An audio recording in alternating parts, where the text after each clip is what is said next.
Good evening, everyone, and thank you for joining us for Quad Education's webinar on your best school type. My name is Nadine Evans, and I'll be your host along with our two wonderful panelists that I'll introduce in just a few moments. So just a few quick housekeeping items before we get started. At the end of the presentation, we'll be sure just to set aside some time to go through some of your questions. So throughout the presentation, if you have any questions, please just feel free to pop your questions into the little Q&A box, and we'll make sure that we work our way through them at the end of the presentation. And also, I wanted to let you all know that this webinar is going to be recorded. So we'll be sharing a link to the video after the webinar so you can reference this presentation at a later date. So don't feel that you have to note everything down, because you will have access to jump in again and kind of reference anything that you want to. Okay. So let's pop into our agenda for tonight so you know what we'll be covering in this webinar. So I already introduced myself, but in a moment I'll go through and introduce Quad, and we'll hear from our panelists as well. Then we'll go through understanding the different types of colleges and schools. We'll go through how to determine which school type is the best for you. We'll give you some tips for building a tailored school list. And then we'll go through the Q&A session at the end, as I mentioned. So just to start, before we kind of jump in, I just wanted to give you a little bit of information about Quad Education for those of you who don't know us. So Quad Education is a college admissions consulting firm with over 15 years of experience helping students realize their dreams of attending the country's top institutions. Our mission is to make higher education more accessible for students and empower them to take charge of their college journeys. We work with students from grade 6 through to 12, helping them differentiate their profile in advance and prepare them for college. So from school selection to application crafting to interviews and beyond, we're there with you every step of the way. And so for our panelists, we have Arianna and Maisha with us today. Would you both like to take a moment to introduce yourselves? Yes. Hi, everyone. I'm Arianna Lee. I'm an admissions counselor here at Quad. And I'm a graduate at Dartmouth College, graduate with a degree in neuroscience, and found my passion helping students like yourselves navigate the admissions process and demystify what they don't understand. So this is a topic that I get all the time, and I truly love diving into it with students, understanding the different types of colleges and really just understanding what best fits their own interests versus them trying to fit their idea of a college that they want to attend. It's a matching process. So I look forward to diving into this with you all today. Great. Thanks, Arianna. Hi, everyone. My name is Maisha Rahman. I have been with Quad for a little over a year as a counselor and a mentor. I received my undergraduate degree also in neuroscience from Columbia University, and I went on to do my PhD in genetics from Albert Einstein College of Medicine. I now work as a scientist in biotech, but I really enjoy helping others, helping students learn more about colleges, learn more about standardized testing, and et cetera, to get them one step closer towards attending their college of their dreams. So I'm really excited to be here today to talk to you about what those colleges might look like. Great. Thanks, Maisha. All right, so let's start by understanding the different types of colleges and schools. Awesome. So we have public and private colleges. So public colleges are typically your state universities. They do receive funding from both local and state governments. So schools like University of Michigan, Texas Tech University, University of Washington are all public universities. Again, your state universities are your public universities. And what's great about public universities is that they do offer excellent scholarships as well as incentives for in-state residents. So this might be an affordable option if there are schools that are of interest. And then we also have private colleges. These are colleges that depend primarily on tuition, fees, and private funding sources to keep all those wonderful programs that they have going. So these will be universities like MIT, Stanford, Harvard, both the schools that we have attended, right? So these are universities that, again, like your Ivies, Ivy Pluses, those are your private universities. And each one has their benefits, their pros and cons, depending on what you're looking for. But state universities, they do offer competitive programs as well to consider. Great. Okay, next category is for-profit colleges. These are institutions that are more tailored towards more specific careers. Some examples are Berkeley College, West Coast University, Monroe College, University of Potomac, and Blair College. So you'll find that the degree programs here are more specific and can be more diverse or diversified than certain programs that are offered at the institutions we mentioned earlier. Absolutely. And universities are typically larger institutions. They'll have a broader range of majors, degree options. They'll have your bachelor's, master's, doctoral degrees, compared to colleges, which may just offer your bachelor's. Next, we have community colleges. Usually these are colleges where you can obtain an associate's degree, which is a 2-year degree. With an associate's degree, it is possible to transfer into a more typical 4-year college to then complete your bachelor's degree. Some examples are Walla Walla Community College, Santa Barbara, Middlesex County. There are many. I'm sure you've seen many or driven by many community colleges in that area. Awesome. So next we have our vocational, technical, and career colleges. So what's special about these colleges is that they are specialized. They're teaching and providing training for specializations, specific industries, careers. This could range anything from culinary arts all the way to mortuary science. Some schools would be North Central Kansas Technical College, Nebraska College of Technical Agriculture, Pittsburgh Institute of Mortuary Science, and Rosedale Technical College, just to name a few.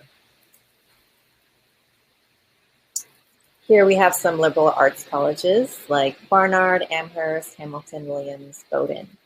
You may have heard of these colleges because they are quite difficult to get into. The acceptance rates are quite low for liberal arts colleges, right under the Ivy tier, I would say, in terms of acceptance rates. Normally, these colleges focus more on like a more cosmopolitan education because they do emphasize a lot on English and arts and literature, but you can also still major in the sciences or technology. Do keep in mind that as we're going through these lists, there is some overlap between these different categories. It's not that, a liberal arts college is not a for-profit institution or it's not private or public. Many of these are private colleges. So there's overlap, but here we're just trying to point out the distinctions between certain groups. Awesome. And we also have arts colleges. And again, just as you had already said, there will be overlap. So arts colleges, they typically specialize in the arts, offering coursework and specialized training in relative, focus of photography, music, theater, or fashion design. Some of these arts colleges are Carnegie Mellon University, Rhode Island School of Design, NYU Tisch School of the Arts, California Institute of the Arts, and Maryland Institute College of Arts. There are single-sex colleges. While most of the colleges we named so far are co-ed, we did mention Barnard College before under liberal arts, which is a women's-only college. Some other women's-only colleges are Meredith College, Salem College. There's also Wabash in Indiana, which is a men's college, and Hampden-Sydney College, which is a men's college. So usually only those who identify as women or men, respectively, are admitted to these institutions. Awesome. We also have our religiously affiliated colleges as well. Certain private colleges do have affiliations with religious faith. This connection can be historical or may influence the daily life of students. And some of these colleges can include, but not limited to, University of Notre Dame, Santa Clara University, College of the Holy Cross, Lafayette College, and Southern Methodist University. There are specialized mission colleges. You may be familiar with the acronym HBCUs. That stands for Historically Black Colleges and Universities. Although it's not only limited to that demographic, they do specialize or were originally created to educate African American students in particular. Some of those include Howard University, Morehouse College, and Spelman College. Additionally, there are also HSIs, which are Hispanic serving institutions. 25% of students there are identified or are categorized as Hispanic. Those include Florida International University, UT Austin, as well as San Diego State University. Great. Thank you for that overview. It's great to see the different types of schools. So let's move on to how to determine which school type is best for you. Wonderful. So typically when trying to figure out which school is best for yourself, you want to assess what you're looking for, right? So looking at understanding your personal learning style, whether which school is going to fit that for your academic success. So maybe like what we mentioned earlier, state universities or public universities may have a larger class sizes, or maybe the private universities are more what you're preferring because of smaller class sizes. Reflect on whether you thrive in collaborative group settings or prefer independent study. Consider your preferred teaching methods, whether you learn best through lectures, hands-on experiences, or both. Same thing when we talk about vocational schools. Maybe it's a particular specialization that you're trying to get that hands-on learning from. That might be best if you look at schools that offer that.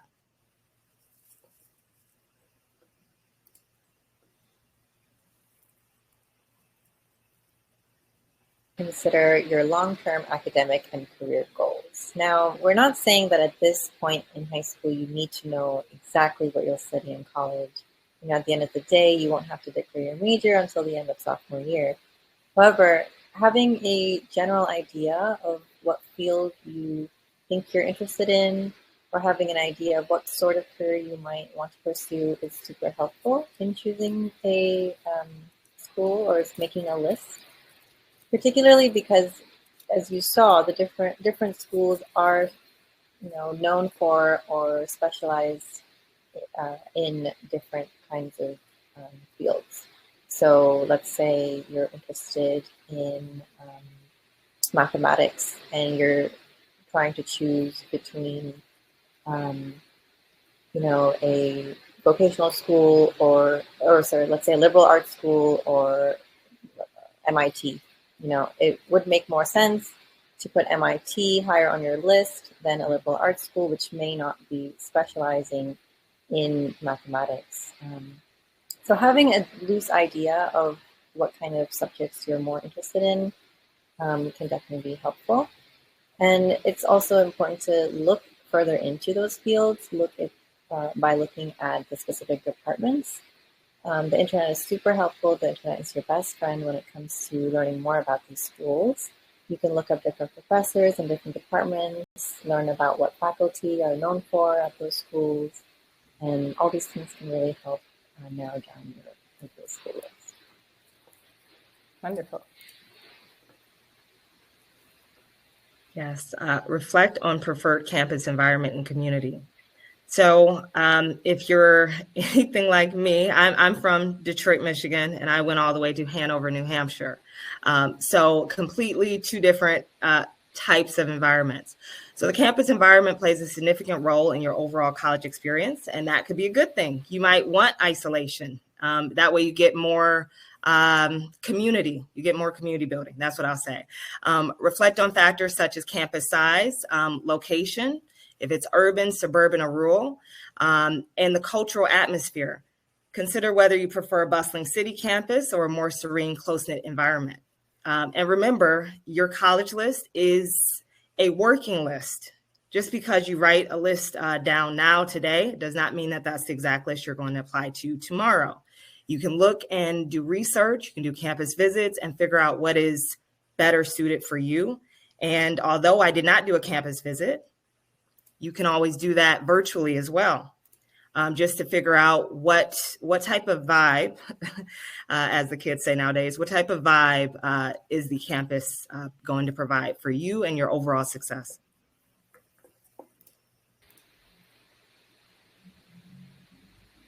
Okay, Arianna touched upon this before, but evaluate the importance of research opportunities, class size, and faculty-student ratio. So different universities, as we saw, will be different sizes, and that usually translates to the size of your individual classes and or seminars. At Columbia, we had a mix of very small seminar classes when it came to the liberal arts education side of our core. So the humanities classes, the literature classes, we usually had one professor to maybe 20 students. And then at the same time, for our scientific or mathematics-based courses, the ratio was one faculty member to around 100, 150 students. So, even within one university, you can have varying class sizes. If you find that you learn more with, you learn better with more focus and more attention and a more tight-knit class, maybe it would be better to look into a smaller liberal arts school. If you find that you thrive in an environment where you have a huge class and you get to form study groups with different kinds of people and are okay with going to office hours just to see a professor, then maybe a large state school is totally fine. So, these are things to consider, and these are things that you can really figure out by talking to alum from different schools. I would say part of this process is to reach out to people who you know in your community. Let's say your parents or your uncles and aunts or your neighbors or your friends' parents. Or your mentors, ask them where they went to school, ask them how their experience was, what were their classes like, did they feel like they had good opportunities. Talking and using the internet to do research is super essential to kind of make sure you're comfortable, to help make you comfortable with the list that you choose. And like Arianna said, this is not a set in stone list. You can add and subtract schools whenever you like. And in terms of research opportunities, if you are particularly interested in different kinds of academic research, whether it be lab-based research or computational work or maybe historical research, again, look into the faculty at that institution and see whether they're open to taking students, whether they have any sort of research opportunities available. At the end of the day, all this information is accessible to you. That's great. That's really helpful. And I mean, and just kind of out of curiosity, what steps did you both take to kind of decide to attend the schools that you attended? How did you know it was the right fit for you both? Absolutely. Well, at the time, I was really looking at schools that focused on the teaching aspect, and at the time, Dartmouth was rated highly for undergraduate teaching. Really focusing on freshmen and really focusing on undergraduate studies. So on top of also talking to alums and current students, it was a fellow high school classmate that had just been admitted to the school and had already done a quarter there. So I had talked to her. She gave great feedback, and the rest was history. Go green, That's right? Great. That's great. Thanks for sharing. What about you, Maisha? For me, I don't know. Columbia was always my dream school. Maybe it's because I had a soft spot for New York City. That definitely helped. I grew up in New Jersey. And I remember finally visiting Columbia campus my freshman year of high school, and I just thought it was so beautiful. I thought it was a perfect mix of the city life, but also having your own kind of bubble in like a quieter neighborhood. I knew that the research opportunities were really vast, and that's something that intrigued me from an early stage in high school. I kind of had an idea that I was interested in doing some sort of research in the future. There was also a teacher at my high school who had just graduated from Columbia and started teaching physics. And he only had great things to say, so that also influenced my opinion. Yeah, and I remember my interview also was quite illuminating. I felt that everything the interviewer had to say kind of aligned with my interests. So it was a mix of visiting the campus, learning about what Columbia offers, the fact that the core curriculum was very much stressed, because although I'm, really into sciences, I do love the humanities. And yeah, it was a mix of all those things, talking to people. Great. Thank you. Thank you for sharing that. That's wonderful. Okay, so let's move on to some tips then. So how can you kind of best build a tailored school list? Awesome. So as we already mentioned, using online resources, Google, College Simply, that's one that I like to use as well. Niche, there are a couple of them, and then also your guidance counselors, mentors, and alumni. Just as Maisha already said, talking to others that have already gone to the school or who are teaching at the school who can give just that inside perspective. But just be mindful that everyone has their own experience. So even though someone has just loved the school, there might be different factors that drew them to the school that might be different from yourself. And then also vice versa. If someone has negative things to say of the school, it might just be their particular activities they chose or major, or who knows. Everyone's experience is their own. However, it's always great to get an idea of, how that campus or how that environment is for each person that you talk to. Also attending campus visits and virtual tours. What better way to get a sense of the campus than going there, right? And when you go to these campus visits, I would say having a list of questions already together. You've already done research on the school and you kind of have an idea of what programs that you might be slightly interested in or that you might have questions on. Go and see the different facilities if you can. If you can ask your tour guide, hey, can you show me the lab, this particular lab, or can you take me into a classroom? I'm blanking, but classroom. Can you take me into the library? Ask them different things while you're on the campus visit. That way you're utilizing the most of your time. Also considering financial factors and scholarship opportunities. So another factor that made me choose Dartmouth as well, I also received a scholarship from Questbridge. So it made the decision a lot better, helping the affordability of a university like that or a college like that. Make sure that the schools that you're looking at, it is within your affordability or if there's opportunities for it to be affordable.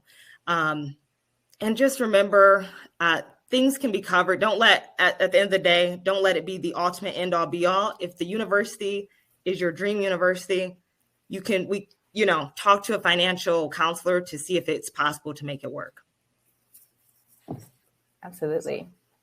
And then something that's really important to us at Quad is ensuring that students kind of create that well-rounded school list. So I know we talk about kind of safety, target, and reach schools quite often. So could you guys kind of just give a little bit of an overview into what that means and how to kind of best put that into practice? Yeah, sure. So I know we always stress trying to do your best to not give up on your dream school. It's also not the end of the day if you do not get into your dream school. I had applied early decision to Columbia, but if I had, and I was accepted early, but if I had not been accepted, I was ready with a list of schools that I still would have been very excited to go to, but were not, quote unquote, my dream school.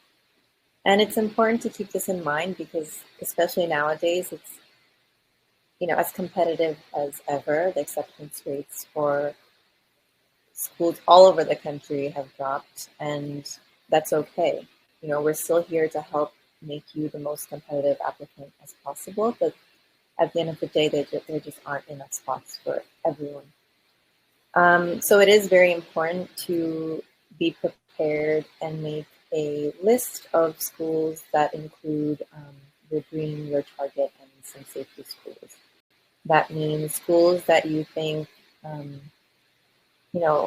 are still great schools and you would be happy to go to, but schools that you know that you're kind of definitely qualified for. So that would be a safety school. Target schools, well, I would say safety schools would be schools that you feel that you personally are almost overqualified for. A target school is a place where you feel like you are definitely qualified for, you feel that you will probably get in, and a reach school is one where you think there might be a lot of other applicants who are as competitive or more competitive than you. So at the end of the day, luck and chance has a lot to do with it. So you want to make sure you have your bases covered and have a variety of schools on your list. Wonderful. Great. Okay. So we've come to the Q&A session now. So let me just grab a couple of questions from our chat. Okay, so how do you find out which teaching style each university offers? Absolutely. Well, one, I think you might have already mentioned it, Maisha. I think like similar to the class sizes, how a smaller university may still have larger class sizes if it's bio 101.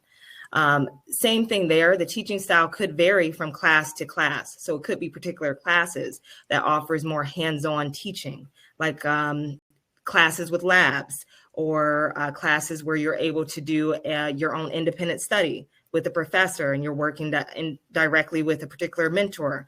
But the best way to find out what teaching style each university offers is to, one, do your research on the university, asking the faculty there. You can even talk to admissions, your counselor, and seeing what type of teaching style they offer.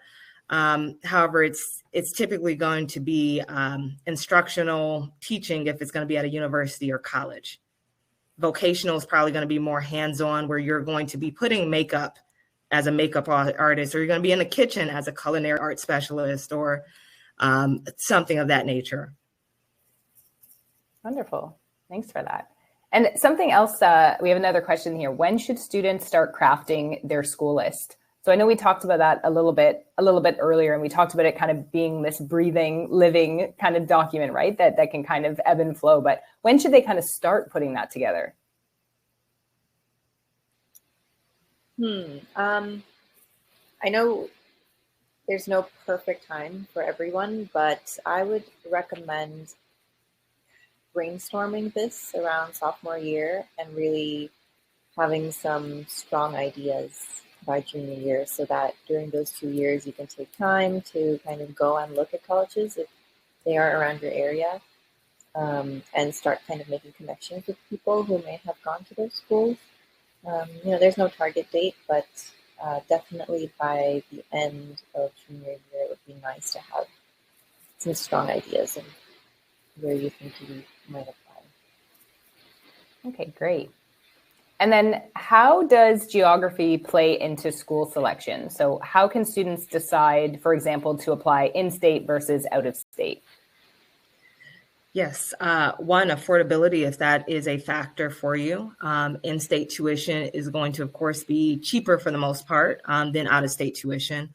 And then geographically, what other factors are important to you? Would you want a particular amount of hours of a plane ride for your family to visit you?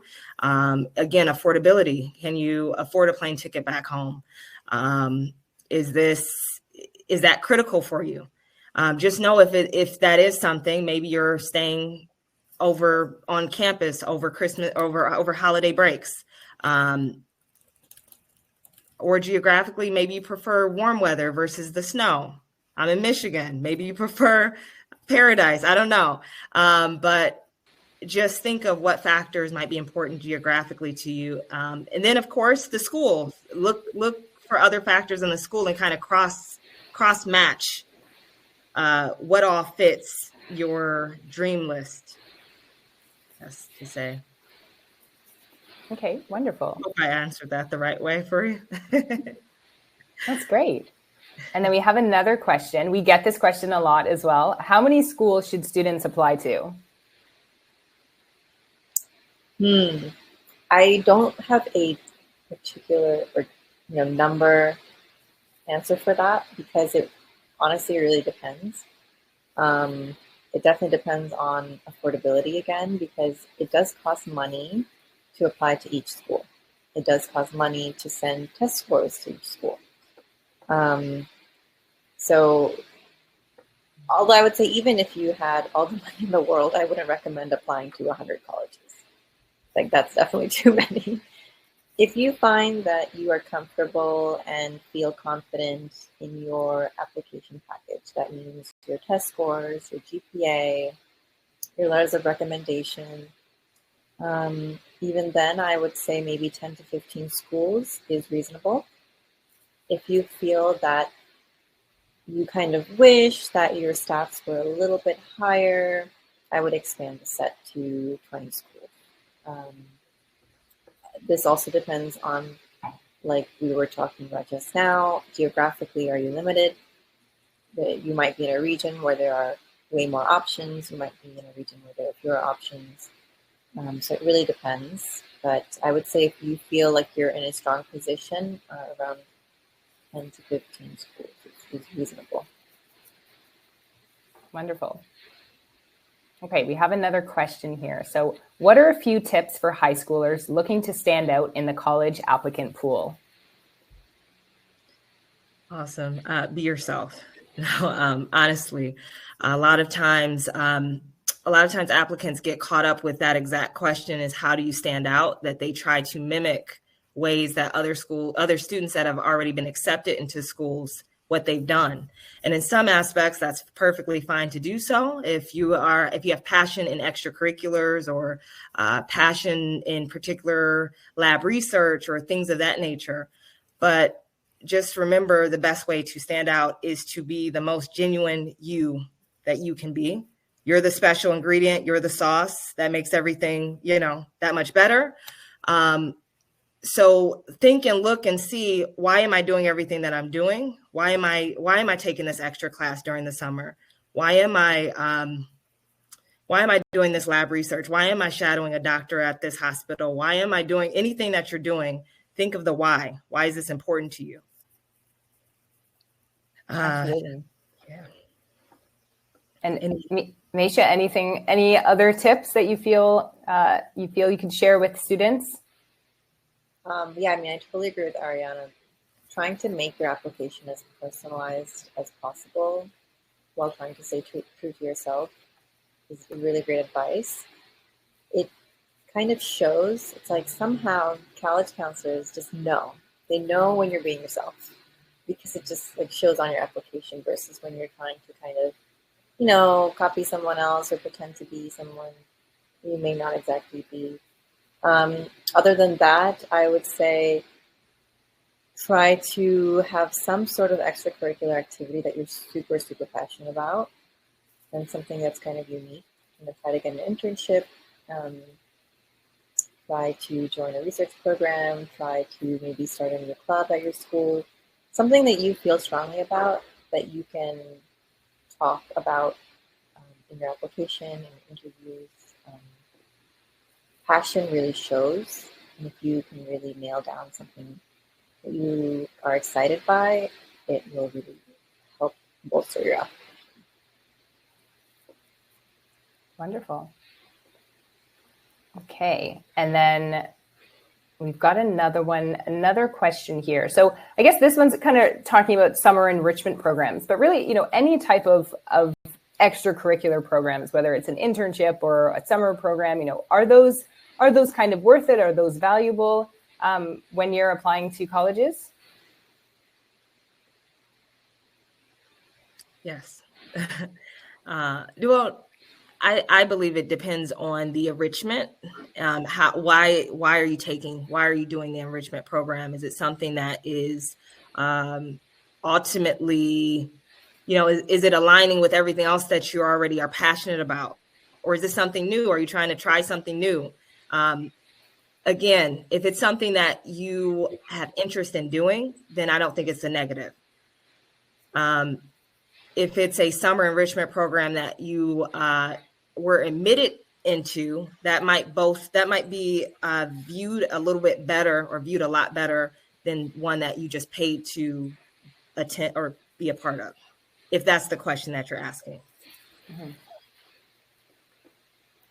Okay, wonderful. Well, that's great. Thank you so much, everyone, for joining us. That's going to conclude tonight's webinar. If there were any questions that we didn't get to, anything that was kind of very specific, please feel free to reach out to us to schedule a consultation. Our admissions experts are happy to assist and can answer any of those questions. So if you just want to hop onto our website, it's quadeducationgroup.com. You can schedule your free consultation to speak with one of our admissions experts. So thank you again to everyone for joining us, and a big thank you to our panelists for sharing all of your knowledge and your insights with us. And I hope everybody has a wonderful, wonderful night. Thank you.